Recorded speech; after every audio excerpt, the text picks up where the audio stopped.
لا يخفى على من له إلمام بتاريخ الأديان واطلاع واسع على المذاهب ومعرفة جو یہ کام مسجد کے ساتھ ہوتا ہے، یہ تو ملک الموت کے اعوان اور ساتھ کا نظر ہونے کے بعد روح کا قبض کرنا اور قبضے میں لے لینا، یہ ملک الموت کا کام گویا ابتدائی مبادی یہ ملائکہ طے کرتے ہیں اور آخری نتیجہ ملک الموت علیہ السلام کے ہاتھ پر ظاہر ہے۔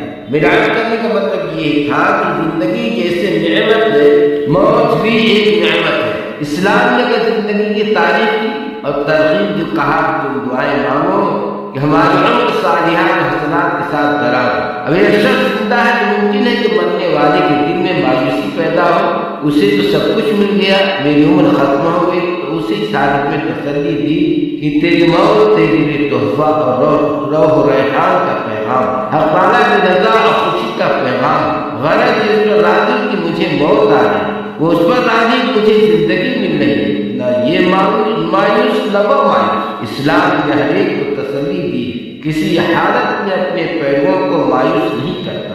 ہزار مصیبتیں آ جائیں اسلام مایوس نہیں ہونے دے گا، ہزار نعمتیں آ جائیں اس میں راستے دکھلائے گا۔ مسائل کے بارے میں فرمایا وَلَا تَيْأَسُوا مِن رَوْحِ اللَّهِ إِنَّهُ لَا يَيْأَسُ مِن رَوْحِ اللَّهِ إِلَّا الْقَوْمُ الْكَافِرُونَ۔ کتنی مصیبت آ جائے کبھی مایوس مت ہونا، مومن کا کام نہیں ہے کہ اللہ کی رحمت سے مایوس ہونا۔ تو مسائل میں اسلام تسلی دیتا ہے، مصیبت سے مت گھبراؤ، مصیبت بھیجنے والے پر نظر رکھو۔ نعمت پہ آدمی راضی کی نعمت مل گئی، مصیبت آ گئی تو ثابت اس کے اندر بھی راضی، مجھے بھی نعمت مل گئی، میرے اخلاق میں بلندی پیدا ہو کہ نعمتوں میں وہ بلندی پیدا نہیں ہو سکتی، اس مصیبت نے میرے اخلاق کو چیک کر دیا۔ غرض کوئی حالت ایسی نہیں ہے کہ انسان کو مایوس بنا دیا گیا۔ میں نے سوال کیا جب میں نے عبادت کا نام لیا ممکن اس طرف تصور گیا ہو کہ بس اب کہا جائے گا کوٹھی بنگلے چھوڑو اور جاؤ مسجد کی طرف، یہ نہیں کہا جا رہا، بلکہ کوئی حالت ایسی نہیں جس میں خدا نہ ملتا ہو۔ اگر آپ کوٹھی بنگلوں میں رہ کر چاہیں وہاں بھی اللہ کو یاد کر سکتے ہیں۔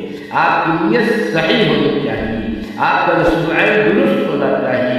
مال کماؤ جائز طریقے پر، خرچ کرو جائز طریقے پر، تو کمانا بھی عبادت، خرچ کرنا بھی عبادت ہے۔ دونوں کو سچی نیت سے اس طرح اجر ملے گا جس طرح نماز پڑھنے پر ملتا ہے۔ یہ ضروری نہیں کہ آدمی مفلس بنے تو خدا